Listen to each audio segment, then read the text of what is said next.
Good evening, this is Thomas Cherryholmes at Linux MCE. This is an internal developer video for qOrbiter showing that the first bits of the qOrbiter generator seem to be working, and we'll be testing this on a real device. For now, those wishing to test the qOrbiter generator and the qOrbiter itself should get the latest code, as always, from SVN. It's now in two pieces, the code and source qOrbiter, and the qOrbiter generator is now part of the LMCE admin section, so be sure to check out the latest copy of that. Currently, before you run the qOrbiter, you need to run the qOrbiter generator, and currently it has a single parameter right now, D, which is device, for the orbiter to generate. In my case, I have an Archos orbiter running as device 90, and I'm going to go ahead and tell it to generate an orbiter for device number 90 here. As you can see, pretty straightforward here, nothing out of the ordinary here. Basically just saying, okay, we've generated some data, and currently right now, as you can see, if you can see the file path, it's var_temp90conf.xml. Inside this file currently contains a list of rooms, a list of entertainment areas, and some other bits which will be loaded into Orbiter when Orbiter starts.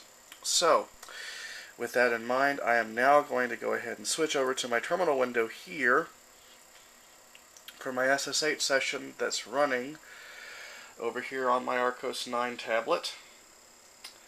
And I'm going to start qOrbiter with a -D90 for device 90 here. And you're going to hear me hit return, and this is pretty much how quickly Orbiter starts up right now. This is even with downloading the serialized data from Orbiter. As you can see, pretty instantaneous, especially considering that the user interface is currently placed on the device. No doubt you've seen before, the rendering performance is pretty spectacular right now, especially considering that we're only using 2D objects right now. Doing pretty well. But some other bits and pieces that we may have seen here, particularly if we go into users, you'll see that my username here, Thomas, is now part of the system because it's been pulled in from the blob. And now it's selected. But as you can see, the rendering performance is quite fast.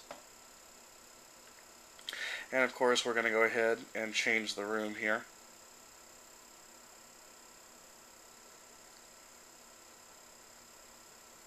Bedroom master.